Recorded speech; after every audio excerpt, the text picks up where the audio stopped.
ஆடி மாதம் அம்மன் தரிசனம் கோடி புண்ணியம். இப்ப கோபுர தரிசனம் கோடி புண்ணியம். அதை விட ஆடி மாசம் அம்மாவை பார்க்க போறோம்னா அதுக்கு ரொம்ப குடுப்பனை வேணும். எல்லா கோயிலுமே திருவிழா கோலத்துலதான் இருக்கும். அம்மா கோயில்ல சீரியல் பல்புல அப்படியே அந்த கோவில் தக தக தகன்னு இருக்கு. கூட்டமும் அப்படியே அந்த நம்ம திருச்செந்தூருக்கு போனா கடலா கடல் அலையா அப்படிங்கிற மாதிரி இங்க எங்கேயோ அந்த கியூ அதுல போய் நின்று அம்மாவை பொறுமையா பார்க்க எல்லாருக்குமே அந்த பொறுமை ரொம்ப நல்லா இருந்தது. யாருமே இந்த இடையில போய் புகரல. அந்த டிஸ்டர்பன்ஸே இல்லாம பீஸ்ஃபுல்லா சாமியை பார்க்க போகணும். உள்ள அப்படி இந்த எப்பவுமே என்ட்ரன்ஸ் வழியா உள்ள போகுவோம். அந்த இடத்துல அப்படி அலங்காரம் பண்ணியிருக்காங்க. உள்ள அந்த அம்மா அந்த இடத்த பார்க்கும் போதே எப்ப அம்மா தெரிஞ்சிட மாட்டாங்களா? ஏன்னா 1008 தீப ஒளியில அம்மாவை பார்க்க போறோம் அப்படிங்கிறதுல போயிட்டு இருக்கோம். நேர போனா அந்த சூலம் ஓம், அந்த சூலத்துக்கு கீழே சுயம்பா வந்த அம்மா இருப்பாங்க. அதுல ஒரு தண்ணி எப்பவும் அந்த ஊற்றுன்னு சொல்லுவோம், அதை எடுத்து தலையில தொளிச்சுட்டு போலாம். அந்த எப்பவுமே அந்த கோயிலுக்கு போனா அதை நாங்க கரெக்டா செய்வோம். ஏன்னா எல்லாருக்குமே அந்த தண்ணி மகிமை நிறைந்த தண்ணி. அந்த இடத்துல பாத்தீங்கன்னா அவ்வளவு அழகு. அப்புறம் வந்தா விநாயகர் பாருங்க, வெள்ளி கவசத்துல அப்படி ஜொலிக்கிறாரு. அவர்கிட்ட வேண்டிட்டு அந்த பொறுமையா வர்றதுக்கு இன்னொரு காரணம் என்னன்னா, காதுல கேட்ட பம்ப சத்தம். அந்த உற்சவருக்கு பின்னாடி அந்த பம்பை அடிச்சிட்டு இருக்காரு. அவ்வளவு அழகா அம்மாவை வர்ணிச்சாரு. அந்த கதைகள்லாம் கேட்டுட்டு நிறைய பேருக்கு சாமிலாம் வந்தது. அப்படியே அந்த பொறுமையா அந்த கதையை அப்படியே கேட்டுட்டே உள்ள நடந்து போயிட்டு இருக்கோம். அங்க துர்க்கையை பார்த்துட்டு நேர போனா துர்க்கையை பார்த்துட்டு திரும்பி வந்து அந்த உற்சவர்கிட்ட நிற்கும் போது எல்லாருக்கும் ஒரு எலுமிச்சை பழம், எல்லாருக்கும் பூவு அப்படி கொடுத்தாங்க. அதை வாங்கிட்டு அம்மாவை பார்க்க இப்பதான் தீப ஒளிக்குள்ள வரும். பாருங்க தீப ஒளியில அம்மா எப்படி, தீப ஒளி எப்படி இருக்கு பாருங்க. 2 சைடும் எந்த பக்கம் பார்க்கணும்னே தெரியல. 2 கண்ணு பத்தாது, அது மட்டும் உண்மை. போய் அங்க அம்மாவை பார்க்குறோம். அம்மா அந்த தீப ஒளியில அத்தனை அம்சங்களோடு உட்கார்ந்துருக்கான். அவளோட அவள் இப்ப என்ன பார்த்தோன்னே அம்மா காலை பாரு, அம்மா கையில அந்த சூலத்தை பாருங்க, அம்மா காதுல அந்த கம்மலை பாருங்க, தலையில அந்த நாக கிரீடம் பாருங்க. அந்த நகைகள்லாம் அப்படி ஜொலின்னு ஜொலிக்குது. அப்படி சென்டரா அழகா அந்த தீப ஒளியில நம்ம பக்தர்கள் பார்க்கணும், நம்ம குழந்தைங்க பார்க்கணும்னு அப்படி அழகா உட்கார்ந்துருக்கு.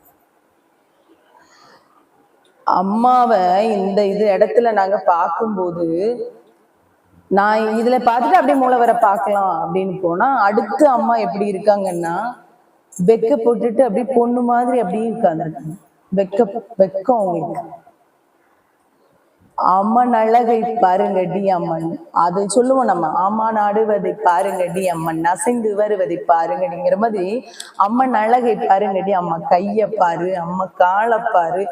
அம்மாவோட அந்த நம்ம அப்படி பார்த்துட்டு சரி இந்த பக்கமா போய் அம்மா மூலவரை பார்க்கலாம் அப்படி சொல்லிட்டு திரும்பும் போது இந்த பக்கம் சூலத்துல ஒரு விளக்கு, அந்த விளக்குக்கு அத்தனை அம்சங்களோட சேரி கட்டி வச்சிருக்காங்க. அந்த எல்லா வித ரூபத்திலயும் அம்மா தெரிஞ்சாங்க இந்த இடத்துல.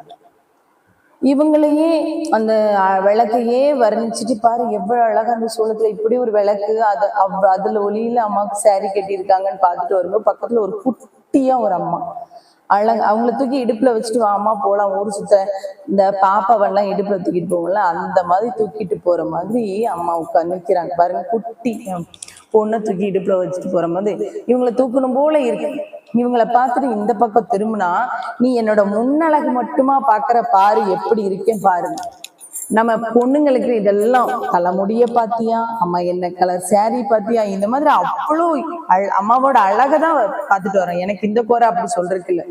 நான் மூலவரை எப்படி பார்க்க போறேன்னா, என்ன கலர் சாரி கொடுத்துருப்பாங்க, அம்மா எப்படி மலரால அலங்கரிச்சிருப்பாங்க அப்படின்னு பார்த்தா அம்மா தங்க கவசத்துல ஜொலிக்கிற அந்த ஒளி வெளிச்சத்துல அப்படியே திரும்பி வர 2 அம்மாவும் எனக்கு பாரு, என்னோட பின்னழக பாருங்கிற மாதிரி காமிச்சாங்க. இப்ப இவங்களை பத்தி நம்ம சொல்லியே ஆகணும். இவங்க அஷ்டபுஜ துர்க்கை. இவங்க 2 மாசத்துக்கு முன்னாடியே இந்த கோயில்ல ஒவ்வொரு வெள்ளிக்கிழமை ராகு காலத்திலயும் அம்மா கோயில வலம் வருவாங்க. இப்ப 2 மாசமா அம்மா செஞ்சு எடுத்துட்டு வந்திருக்காங்க. அவ்வளோ பவர், அவ்வளோ லட்சணம் அம்மா. அந்த அஷ்டபுஜ துர்க்கை இவங்களுக்காக போடணும், இவங்களை வர்ணிச்சு வீடியோ போடணுங்கிறதுக்காகவே நான் வீடியோ எடுத்து வச்சு இன்னும் போட நேரமே கிடைக்கிறது. இன்னைக்குதான் நாங்க அம்மாவை பார்த்துட்டு சரி இன்னைக்கே வீடியோல சொல்லிடுவோன்னு இவங்க அஷ்டபுஜ துர்க்கை இவங்க ஒவ்வொரு வெள்ளிக்கிழமையும் அம்மா அந்த கோயில வலம் வராங்க. இவங்களை பார்த்துட்டு பக்கத்துல நாகர் இங்க பிரம்மாண்டமா இருப்பாங்க அம்மா நாகம்மா. அங்க வந்து பாம்பு நிஜமாவே உள்ள இருக்குங்க, அப்படி இருப்பாங்க. மஞ்சள் எல்லாரும் கொட்டுறாங்க, குங்குமம், ஊதுபத்தி. இவங்க என்ன பண்ணாங்க, இந்த அம்மா கொஞ்சம் சேவை மாதிரி அங்க இருக்கிற எல்லாரும் ஊதுபத்தி எல்லாம் அப்படியே போட்டு அதெல்லாம் கிளீன் பண்ணிட்டு இருந்தாங்க. அவங்க இன்னைக்கு தெரிஞ்சவங்க, அவங்க கிட்டயும் பேசிட்டு மஞ்சள் குங்குமம் எடுத்துட்டு அம்மாவை வணங்கிட்டு சரி நம்ம இன்னொருக்கா பார்க்க போலாம் அப்படின்னு நாங்க 2 பேரும் பேசிட்டு இருக்கோம். இன்னொருக்கா போய் அம்மாவை பார்த்தா நல்லா இருக்கும், இன்னொரு தரிசனம் கிடைச்சா நல்லா இருக்கும். கையில ஒரு கூழ் தந்தாங்க, பிரசாதத்தை வாங்கி குடிச்சிட்டு இன்னொரு இதுல நின்று பாக்குறோம் அம்மா இன்னும் ஒரு டைம் தரிசனம் தர மாட்டாளா அப்படின்னு சொல்லிட்டு பாக்குறோம். காண கண் கோடி வேணுங்க, அவ்வளோ அழகு தீப ஒளியில. அம்மாவை சொல்லிக்கிட்டே இருக்கலாம், வர்ணிக்கணும்னா அம்மாவோட